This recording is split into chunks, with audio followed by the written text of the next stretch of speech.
This podcast is protected under the laws of the United States and other countries. Unauthorized duplication, distribution, or exhibition may result in civil liability, criminal prosecution, and the wrath of the tall man.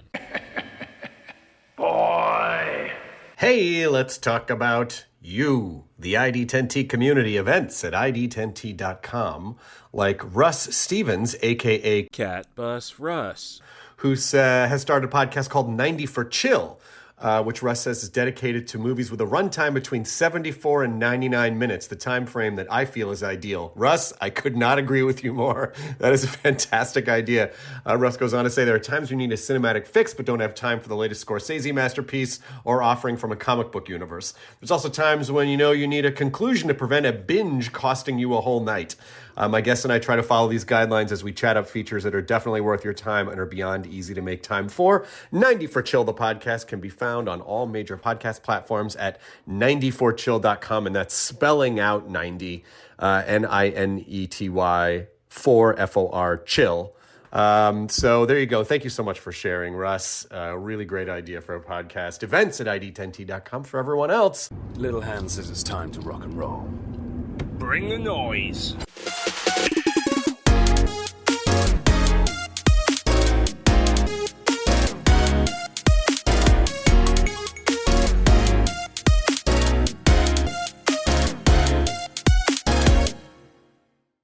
Thank you for checking out 90 for Chill, the podcast with Cat Bus Russ. This is your host, Cat Bus Russ. And this little bonus episode comes from Minneapolis, Minnesota. I'm currently finished up day one of Twin Cities Con. The podcast will be recorded tomorrow, 3:30 p.m., room 200F, for those interested in checking it out after listening to this. And right now, it's just me and the Poetic Critic, but I think we got some leads, perhaps, on another guest. So look forward to that. Look forward to seeing you there. So as for today, it was educational, I guess I would say. Twin Cities Con, the convention center is not really as centrally located as everything else. There's plenty of skywalks to get thrown off by to add to the confusion. I think the security is kind of a mess. You can go around pretty much to any of the panels without, sure, there'll be somebody at the door checking your badge, but wouldn't be certain that tightly. And in the meantime, you have to re-enter the entire con to go into the floor. So, I'm carrying a lot of buttons, 90 for Chills, Minnesota-themed I Dig Crazy Flicks buttons, which will be available at the panel. So yeah, I just have to get stripped down pretty much every time I go in because of metal detectors. So, hey, I appreciate that they at least have metal detectors. You can't say that about Fan Expo or C2E2, which is kind of crazy. Well, C2E2 I think does, but they're very quick to just get you in. So, I know, smaller town, trying to be a little more cautious. As for what I did today, I went around the floor, saw some interesting stuff that we don't get at, or I haven't seen at any of the Chicago cons. They have knockoff Ridge wallets now, which primarily have anime or Pokemon designs. So I might upgrade to a Bulbasaur. I did verify. They say they are RF blocking, like the original Ridge. And definitely less than half the price. Otherwise, got to meet an old friend of mine, Eric Cannon. Probably the longest conversation we've ever had. I've known the guy, or at least we've been on cards together since 2004. I first ran into him working in Milwaukee. We talked about the Peoria Athletic Club for Fist Wrestling, a two-show paid-for show, which great talent, but maybe 20 people tops in the crowd. And Athletic Club could at least fit 90. We were drawing that at some points in NGW, Next Generation Wrestling. So, but no, he's there primarily to promote First Wrestling, a wrestling promotion based at First Avenue, the bar made famous by Prince and Purple Rain. So yeah, he was cool. Had to address somebody asking him about the Dark Order AEW incident at the end of 2019, where he basically just said he jumped on a grenade for somebody who just didn't put in a great performance that night. I tried the speed dating, which I haven't seen any ChicagoCon since the pandemic, and I couldn't really do back during pre-pandemic days since I was with Allie. But Allie, there were some great little shops, place that does cross-stitch, sci-fi themed, so maybe get some material there. There's a place that has yarn themed to sci-fi. Let me grab my bag over here and take a look, at least get your name on that one. Let's see, artist, I mean, plenty. It was really a kind of a cluster muck on the exhibition floor, I would say. I couldn't really tell half the time what was an artist and what was an exhibitor. We didn't have Ultra Sabers, but we have two lightsaber knockoff places. And there was also the, aside from the Ridges, T-Turtle did show up. Nothing new when it comes to con exclusives, but always fun to look at what they have to offer. Like, I'm interested in grabbing the Tic-Tac-KO game.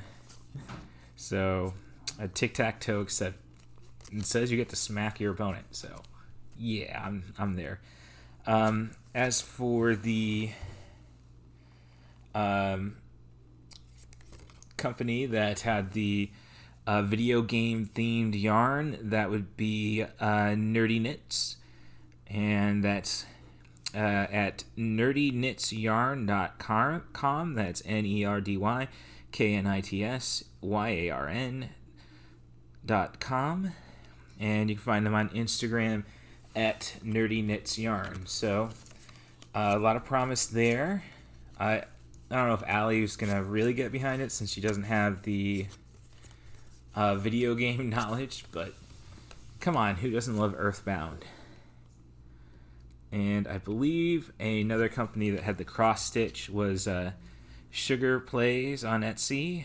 They are on this Instagram.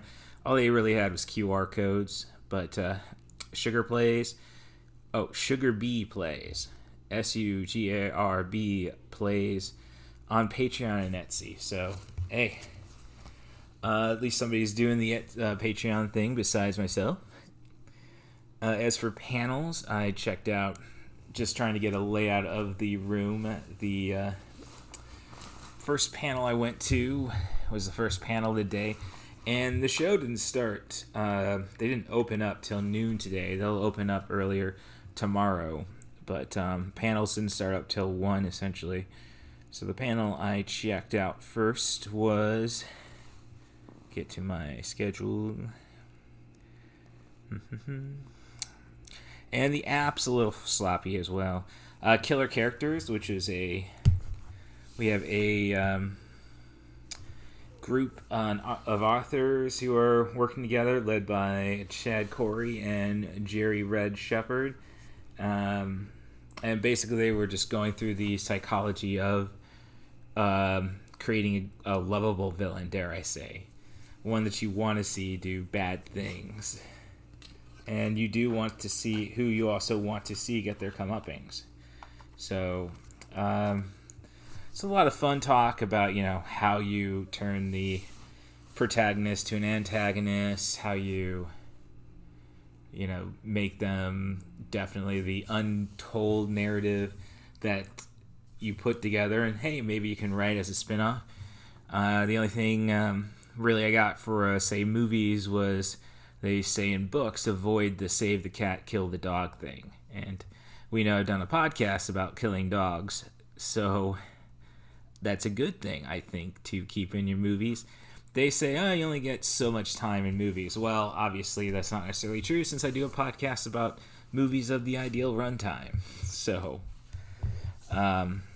But when it comes to save the cat, I could see not needing that unless you have a cat and you're literally not figuratively saving the cat.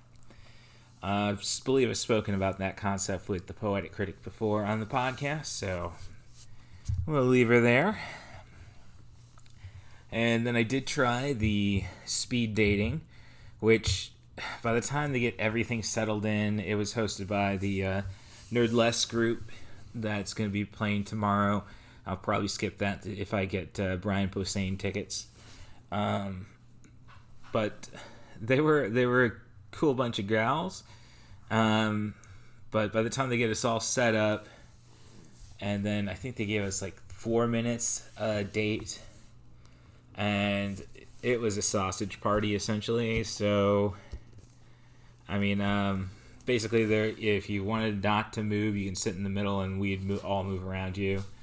And I had it lined up like when we should have started that I could at least talk to a girl, and then somebody rolled the dice and only drew a 6, so I had to move down a spot and had a pleasant conversation with a gentleman, and then the next roll had to move down 4 spots, had to talk to a girl, and then it's like, yeah, sorry, I gotta go and ditch for the Ian McDiarmid panel. And he was a lot of fun, just a real pain in the ass finding the panel, which is ridiculous. Like they say, oh, it's in the main auditorium. Well, there's a big room called main auditorium. So no, it's actually in a ballroom, pretty large ballroom. And he had a pretty good crowd. You get to experience the cult of Alex. Like, I'd say a third of the people asked questions to the man who brought us Emperor Palpatine were all named Alex. And he took note of that. Cool thing about that, though, like he said, if we have to bring Palpatine back, he would say Matt Smith is his pick. Too bad Disney does not recast. And, you know, he kind of defended, like, J.J. Abrams bringing him back for the last movie, which, come on. I mean, yes, this man was always 2-3 steps ahead. And he said it was fun finding out that I think he just had fun with where they were taking the Palpatine character. I didn't know I was going to be a grandfather. And he's really proud of Daisy Ridley, though. And great stories about finally meeting James Earl Jones, since he only acted against David Prowse. And fun stories about working with the few chances scenes he did get to work, and they had adjacent dressing rooms with Christopher Lee. But and he did his best to avoid, hey, there's this current situation with a charismatic person who's kind of leading us to destruction. But you know, he loves playing out the do it line. So when it comes to the Star Wars prequels, I don't know. I may think that Attack of the Clones is the best, followed by Revenge of the Sith. I'd say the worst Star Wars movie is Attack of the Clones. So I'd go, I guess my rankings would be Attack of the Clones. Man, it's actually kind of tough because I don't really think there are any bad ones per se, and there's fun things to love about Attack of the Clones. I don't love the sand, though. It's coarse and it just gets everywhere. And there's a podcast tomorrow I was considering checking out, or I guess it'd be today probably by the point where you lovely listeners get to hear it. Let me back up. I don't need my schedule. Yeah, as I say, the app's a little funky, but the website's funky. I mean, this is definitely Nerd Streets. And, yeah, this is not great, perhaps, but, you know, I'm just saying what they can do better. I do appreciate that they will have enough microphones, at least, for the podcast. Full schedule. So, yeah. Tomorrow there's going to be a podcast Well, there's seems to be a lot more fun things tomorrow, which, yeah, typically happens on a Saturday at a con. But, yeah, I think I'm going to check out the It's Supposed to Be Dumb, the Joy of Junk Food cinema panel, instead of the podcast recording of... come on, Russ, you can find it. Oh, Sand Hurts My Feelings podcast presents Leia Organa and Taylor Swift. Fun places to go with that. After the Ian McDiarmid panel, I did catch the end as I was waiting for the next panel. Doctor Who, if Made in America. So, do you have any interesting takes from that one, Rory, since you did go to that? Just a moment. Okay. With that, I'll take a little pause as we bring TPC on the show. Hey, kids, look what you can win in the Krusty Sweepstakes.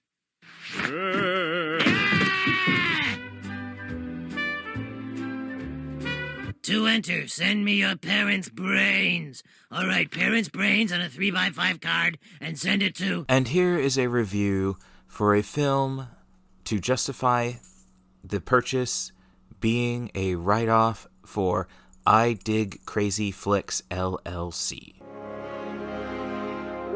For centuries, they have roamed the earth. Fearsome creatures of the night, endlessly seeking to satisfy an unyielding hunger.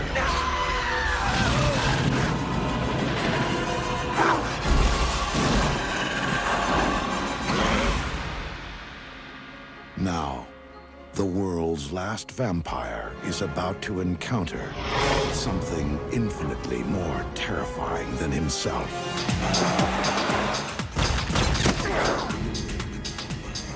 Brooklyn. Interesting. I've been stabbed, and I've been hanged. Even broken on the rack once, but I've never been shot before. It kind of itches a little. Paramount Pictures presents...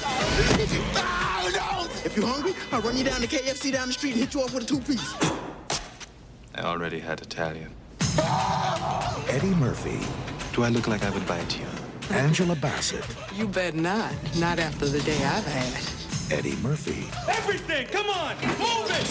Yeah, right. There's a lot of love in this room. Look at this. And Eddie Murphy. Bottom line, brothers and sisters, what I'm trying to tell you tonight is that evil is good. Let me hear y'all say it. Evil is good. That's right. If he fails here... Quickest way to a woman's heart is through the church. It's actually through the rib cage, but that's a bit messy. being undead... You got the dropsies.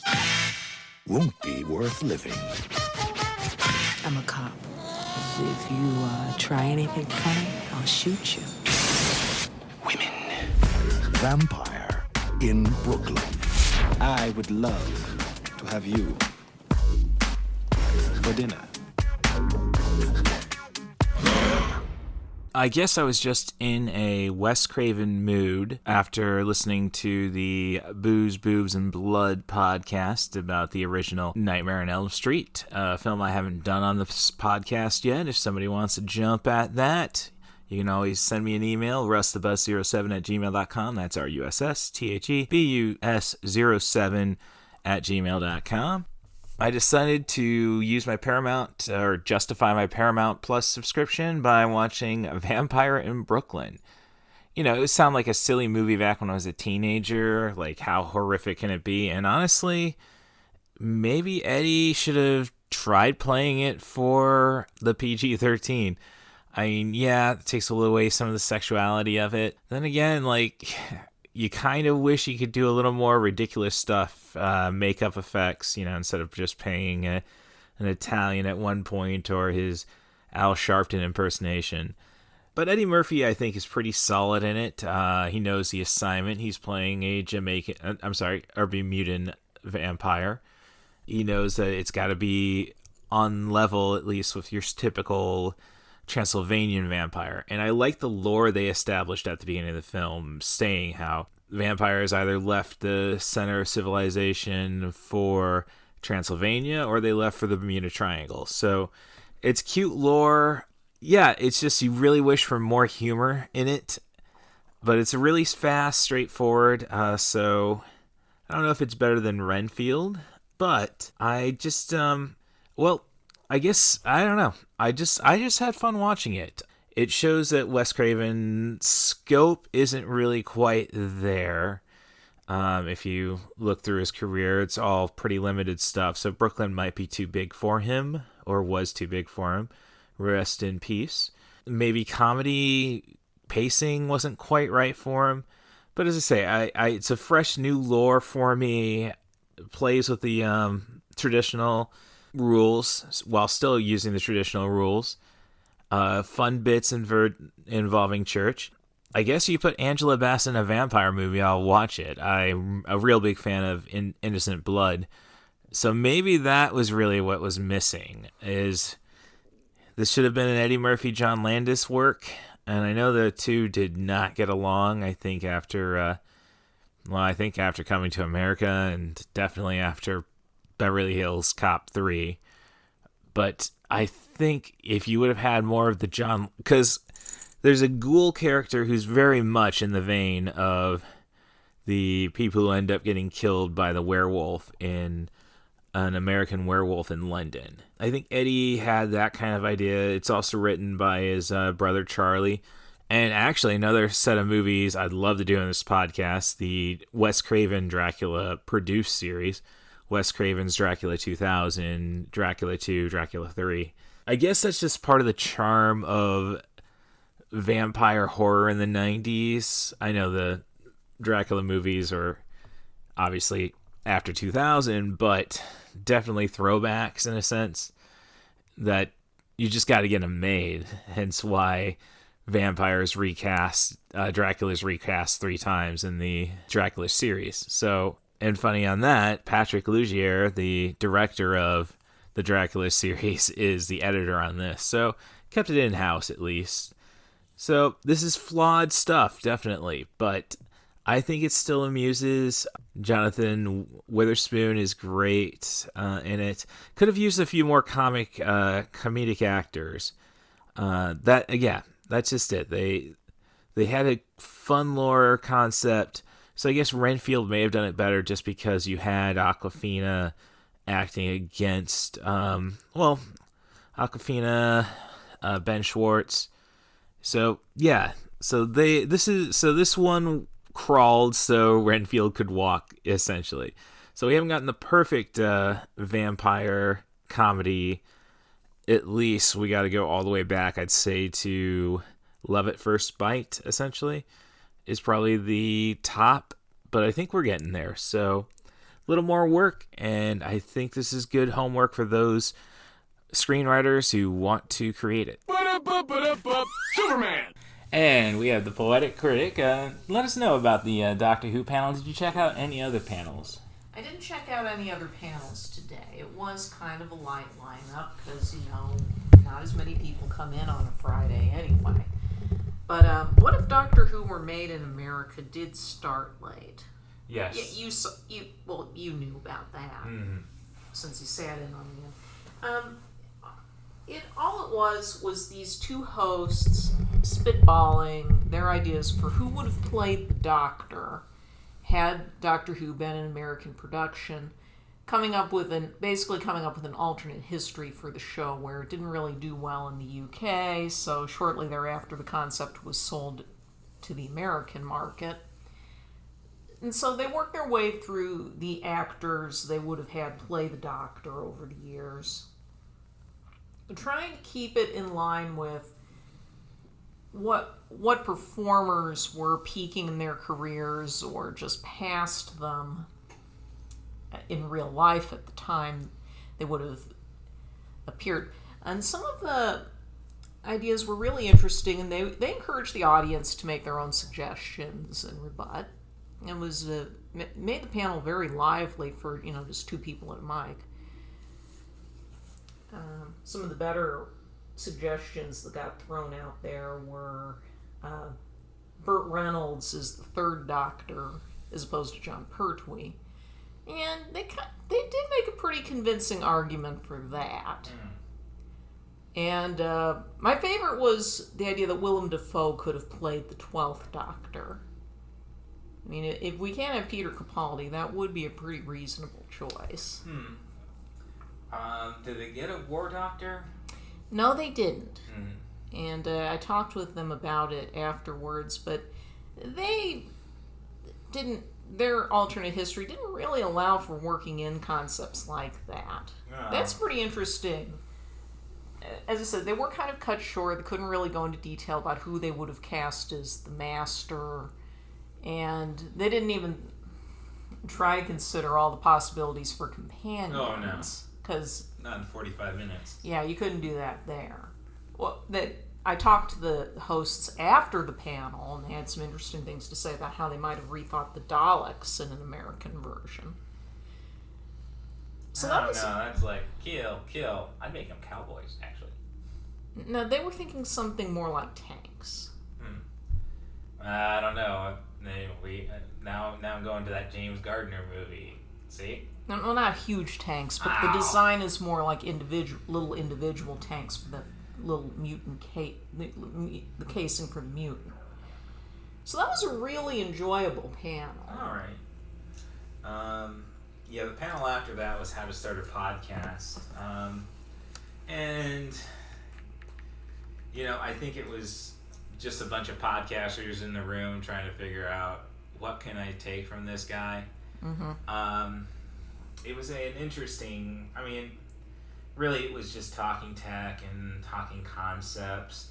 I'll give the guy credit. We didn't go into the his podcast is Nerds and Faith, essentially. So I give him credit for not really letting that get in there too much, despite he is I would say getting using his Chapman clergyship to get some tax breaks.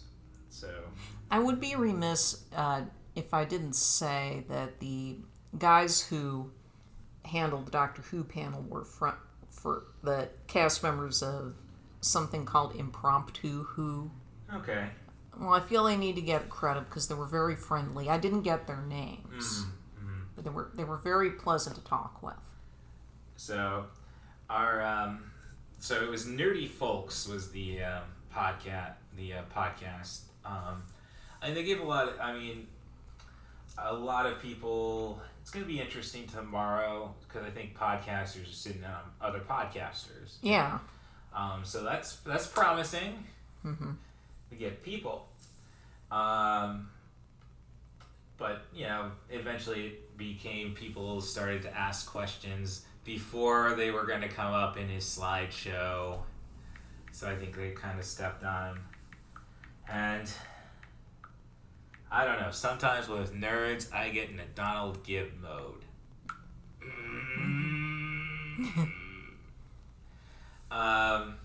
So what did you do, the After Dark stuff again? Well, that was, come back, I was trying to figure out, what was it?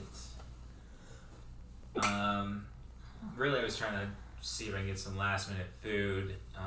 Fortunately, the hot dog grills were being cleaned down by the time I thought they did close up the food venues a little early. That was kind of a bust, and then I'm just basically walking around. I get back here, and then I'm looking for my empty water bottle, which I think you may have taken down to recycling. Oh, I'm sorry. Yeah, so I had to go grab. Thank God I'm a silver member with Hilton Honors, so I can grab the water from here. I need something to smuggle my booze in. But by the time everything gets settled in, I kind of got involved with the AEW Rampage, and then I was going to go and hit the karaoke, which is staying up until midnight. I think they're doing the same. Yes, tomorrow. they're doing it tomorrow night again. And that's. Did you get a Brian Posehn ticket yet? No, I was kind of waffling on it, and I think I would rather do the karaoke again. Well, yeah, but that's going to be open till midnight, well, if you want to get on it, you got to get there early. I mean, that's what I did, and they actually did start early. Okay. I was one of the first ones up, and it was early enough. There were really only a handful of us at the time, so we were all we could all kind of rotate through songs. This was, a real room party. There are 4 of them at the Hyatt. Yeah. Which is a bit of a walk. Yes. But they say that this is not as centralized as other cons. No, it's almost like you would be staying at one hotel in Vegas, but you'd have to go over to another one. And if you're familiar with Las Vegas, the resorts on the Strip can be sprawling. Yes. And it does feel a little weird going to a room party. It's not that I haven't done that before. They had some very nice organized ones at Chicago TARDIS over the years. But they have 4 room parties going on. So and they Tim were all Roth in is the same bouncing area. around from each one of them? What's that? So Tim Roth is bouncing around from each one of them? I don't know. I don't get your reference. 4 rooms? No. Tim Roth? I've never seen that. Well, I know what it is, yes. but I've never seen it. Yes. But they're all in the same floor, just a few doors down from each other, and they don't use they're not using the whole suite. They set up stuff in, the organizers set up their equipment and stuff in the back. But karaoke was interesting that, it's more an authentically Japanese experience when you're all in a little cubby hole. Oh, okay. With the couches and the big screen TV. We can talk about the player some other point. I was just going with the authentic Japanese style. Well, what was interesting was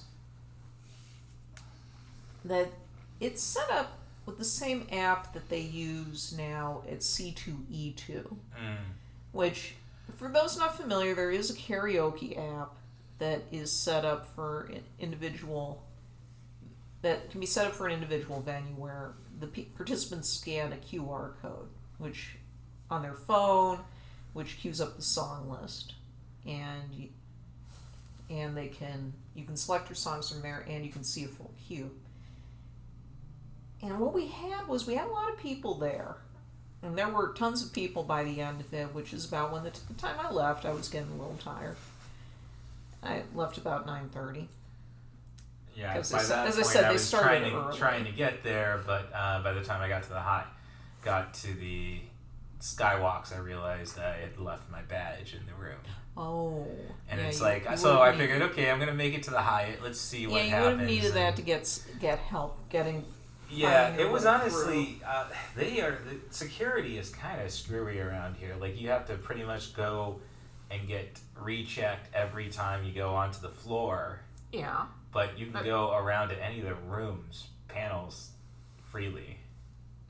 That is a difference from C2E2, but or Fan Expo even. Yeah, that's true. Yeah, I mean, it's not that's kind of a I don't hold it against them. I think it makes when sense you carry a bunch of stuff with you, I got buttons, button, who got the button?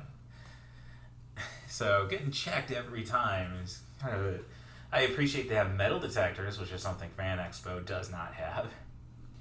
Well, with the karaoke, we're all getting set up, and what's interesting is we've seen karaoke at C2E2, and they used to do it from off and on at Fan Expo. Yeah, back when it was Wizard World. Right, the Four Roses. Yeah, bar, whether it was on the entertainment stage in the convention center, which or is more Wizard World. The former dearly departed Five Roses pub. Yeah. Nearby in the Rosemont Park. But here, what's interesting is what songs people were picking out. 2.5 hours in, we hadn't had any Queen songs. There was one in the queue. They were going to get to a Queen song eventually. I can't remember which one. They were going to get that. Nobody requested a Journey song. What we were getting was a chunk of the Has-Been Hotel cosplayers came over, and they were among the first ones there. Yeah, which is honestly they're probably the biggest thing going. Yeah. I mean, at it's this not time. surprising because they have voice actors here. Yeah, but, more than they had at Fan Expo. Yeah. Well, comparable to what had been at C2E2, which was also one where many of the cast members appeared. And we had people requesting, like every third, it felt like every maybe fifth song was something from Has-Been Hotel. As long as you get Loser, I mean, that's really all you need. I know that they went through Loser they've gone through that at least 3 times tonight. Besides other ones. We were also getting people requesting songs from the Beetlejuice stage musical. And those are actually really good songs. I like them more than the stuff I've heard from Has-Been Hotel. I've not actually seen the Beetlejuice musical or watched Has-Been Hotel. And I actually preferred the Beetlejuice material because we're dealing with a lot of the same themes. Well, and it is clear there's a big overlap between these fandoms because we have the Has-Been Hotel cosplayers singing those songs, but they were also singing other songs like the Beetlejuice numbers. And we had some recent hits like Chappell Rowan. Yeah, Two people did both. Hot to Go. Not Hot to Go, I don't think. Oh. We had 2 Bo Burnham numbers. Okay, I was that's there. a little weird. Yeah, Welcome to the Internet and All Eyes on Me. And those go on a while. Yes, Bo's quite the storyteller. Yeah, we had because I did a few numbers. I have a predilection. I find I work really well with late 70s, early 80s movie themes. So I did a few of those. Oh, I'm not big on late 70s, early 80s movie themes myself. Like, everybody seems to like it when I do Arthur's theme. I hate art. Not because it's just like, it doesn't have the charm of a Giorgio Moroder song. Like, he did more time studying Pittsburgh than anybody involved with Flashdance. And you can tell in the lyrics. And it's not so subtle like, well, let's sing this verse that we can get onto the radio, and then let's talk about the movie. Arthur's... like, that throws me off. I don't think that's any kind of sin. Nobody minded it when the James Bond themes did that. It was a lot more subtle with the Nobody Does It Better, and like, The Spy Who Loves Me. There it is. That's the Peter Griffin moment in a movie. They said it. As I say, it just got so much better once Moroder got on the scene. I would argue against that, but at the same Never mind, what is Christopher Guest without Michael McDonald? It's Christopher Cross. Oh, sorry. You don't know what you're talking about. No, I know it's Christopher Cross, but I prefer again, Family Guy. I brought Michael McDonald here to just narrate. I brought Michael McDonald here just to narrate. SCTV did that gag better. Well, they were first. But besides those, we had what other songs did I see? We did have a lot of songs from. We had a few Disney musical songs, as has kind of come to be expected. Yeah. When you go to cons, somebody's gonna. Any millennial's birthday party, in all honesty. Hi, Isabel.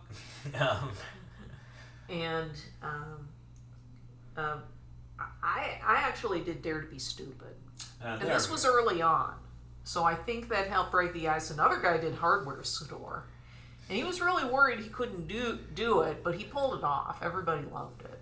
Oh, Hardware Store's not that. No, honestly, by karaoke night standards, we had a lot of genuinely talented singers here. This was it did feel very much like the theater kid karaoke night more than what we get at C2E2. Well, I think. And I think part of that is we have a lot of people who are in those kind of fandoms, and we're shooting the breeze with each other when we're not up, and we're talking about looking forward to the movie of Wicked and stuff like that. Okay, and maybe I should save it for 90 for Chill podcast at Twin Cities Con, 3:30 p.m. Saturday, November 9th. But I was thinking, so how long is the first Wicked Part 1 going to go? 160 minutes. Okay, we have 3. This should be what Peter Jackson did with The Hobbit. Let's make it 3 75-minute movies. Boom. But that's not what Peter Jackson did with The Hobbit. No, that's what I'm saying. He shouldn't have done that with The Hobbit. We all acknowledge that. I'm saying, here we have enough material to go 3 movies. Now, does that ever really work? No, I think it's only really worked once, and that was with Avengers Endgame. This is a 2-act structure, so if they're going to expand it, it's going to be 2 movies. Yeah, well, I don't know. Not going to get me something that Judy Garland was able to resolve in 90 minutes. Now, so I really enjoyed the karaoke. I did also poke my nose into 2 of the others. I did not check out what they were doing with the Dungeons and Dragons party, but there was a Pokemon room party. Yeah. And they had some games consoles set up. It's not any games I was familiar with, so I would imagine you wouldn't be doing free play. I didn't know where I would start. You would probably. I would imagine it was probably primarily Snap, at least the Switch, or did they have? I mean, I'm not sure what they had. It's been a very long time since I've been involved with consoles, and they had the Detective Pikachu movie playing on the big screen. Oh, TV. There's another game, Detective Pikachu, but I don't really see that. I mean, you got into the Coliseum games, basically, we only had maybe 1 Mario Party on the N64 ourselves. I know there were. Yeah. Because then I got Pokemon Stadium, and who's playing Little Chansey games? So, yeah, that's really Rory's last experience with consoles, I would say. And I poked my nose into the Avatar: The Last Airbender room party, and they had snacks and you could leave tips. Were they playing that movie? No. Some kids were working on it. Gals were working on a puzzle. Uh-huh. But they had snacks. You could have Thai milk tea, and then they had blueberry cookies for Water Nation, and some kind of cinnamon probably for your coffee. Some kind of coffee, I think it was, for Earth Nation. Okay, that makes sense. A little muddy buddy sort of thing. Yeah, that's what I'm saying. It's probably something cinnamony for something kind of fresh and fruity for the Air Nation. Oh, okay. Or I was just saying, Fire Nation. I can't remember. Cinnamon makes the most sense for fire. Yeah. So it was probably that. So. But they were all really nice little setups. Okay. And I really enjoyed karaoke. And tomorrow Yeah. So you. Yeah, it's weird that I'm surprised Brian Posehn tickets are still available. That is a little surprising. Because he's only doing the hero stage. He's not doing the auditorium. I see. Well, I don't know what's going on with that. It's not my place. Yeah, no, and I don't. If you want to do karaoke again, it makes sense not to. You're not, because it's either Saturday's going to be the C2E2 style, everybody. Yeah. Wang Chung, or it's gonna be the same thing. If you actually want to sing, you better get there early. Well, they were moving very quickly. There was nobody having to cross a giant room to get to the microphones, and it moved at a very good clip. They're getting a lot of stuff in. Okay. But yeah, I am looking forward to the Bootleg Safari Holiday Gift Exchange panel. Yeah, I was surprised you because they're didn't going think to about doing actually exchange gifts as part of the program. I talked to the Effin Birds fellow. Yeah. At his he did also have a panel tonight, drinking and drawing. I'm not really into the drink and draw concept. I tried it once. Did you drink? No.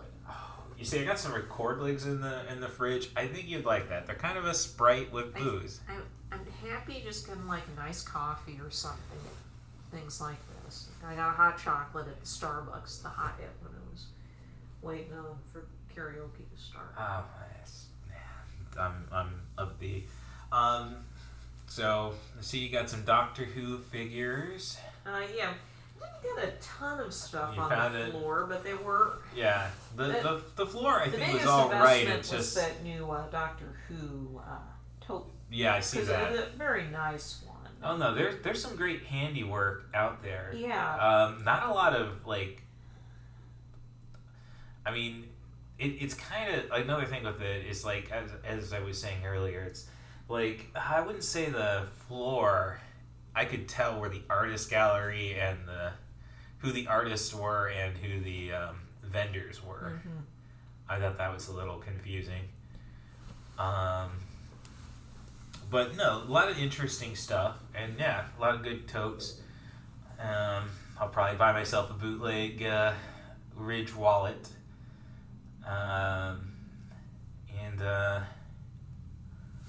Yeah, I got my got to talk to Eric Cannon of First Wrestling, and bought myself a First Wrestling is for Everybody.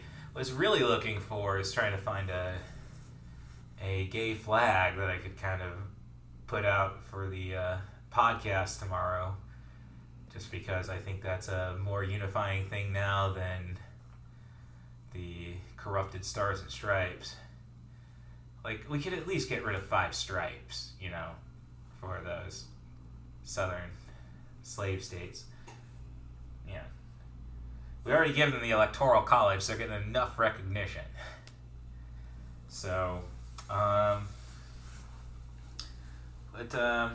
it was kind of disappointed that speed dating was kind of just, they threw it right in the middle of the day. Like, as I say, I got to talk to some, and yeah, you got to be open-minded for that one. I was talking to a gentleman for the first rotate in the date, and then like, oh, well, we're done with our date, and yeah, I'm gonna go check out Ian McDermott. So, yeah, that's that. So tomorrow, again, there's not a lot on the main stage. I don't think Hayden Christensen is even doing a panel. Huh. Like, he's just here to do the autographs. I wouldn't be surprised if he may have done that at C2E2 either. Dude, you kind of want us back with Obi-Wan and Ahsoka. Yeah, I just got an email from C2E2. It looks like the Starship Troopers cast. Yeah. That's interesting, because I really like. I want to see it for Michael Ironside. I think Casper Van Dien and Jake Busey kind of have, and Dina Meyer all have clues. So it'd be, well, I say that, and then it's kind of like, well, do they? Because that was part of the charm of their performances, is like they're going for the gusto, not realizing they're in a satire. Yeah. Like, when you go back to other Paul Verhoeven satirical works, like RoboCop, in RoboCop, everybody knew their assignment. And I would say the same with Total Recall, which features much of the RoboCop cast, and Michael Ironside. Not my favorite Darkseid. I really dig Keith David on Kite Man, hell yeah, over Michael Ironside's on Harley Quinn. But I think they fleshed out Darkseid much more. And I guess it is a tough pick between Lance Reddick and Giancarlo Esposito for Lex Luthor. But they give Lex Luthor so much to do. But they gave him a lot to do in the last season of Harley Quinn. Yeah, so that is pretty much day one of C2E2. Twin Cities Con. Yeah, so I found this to be a lot more local than, say, Fan Expo Chicago C2E2. I mean, I guess that's to be expected. But there are guys who are definitely who do a lot more traveling too. Like, I think the entire con exhibitor, like, kind of rethinking now that I've done panels, which is a hell of a lot cheaper than getting an exhibitor table, and then you got to try selling stuff. So, different paths, I suppose. All depends on your accountant, I guess, when it comes to the writing off of expenses. But we'll be there 3:30 p.m. You have a friend you're gonna meet up with. Have you ever met Kirsten in person? No. Oh, because I remember arguing with her about who the better immortal was, Connor or Mythos, and I think as a kid, wide-eyed and bushy-tailed, you go with Connor McLeod. As an adult who's put up with everything, you go with Mythos, the 5,000-year-old immortal, not that 500-year-old punk. So we got that to look forward to. Otherwise, do your best to support the podcast. You can rate and subscribe on your favorite podcast apps. There's a lot of emphasis on Spotify right now. I don't even think they require you to write reviews. So if you want to talk trash after giving a 5-star review, you can do that on Apple. You could also help the podcast by going to patreon.com/IDigCrazyFlix, where for $3 you get whatever merchandise I got currently. Well, you will get a sticker still, and then the next month you'll get the Minnesota-themed I Dig Crazy Flicks button. And the QR code does work on them. I had the Amazing Pop Culture podcast talk to that gentleman at his booth. And I think it sounds like he's doing a pod for the first time here, but again, it's weird to see podcasters go to be exhibitors first.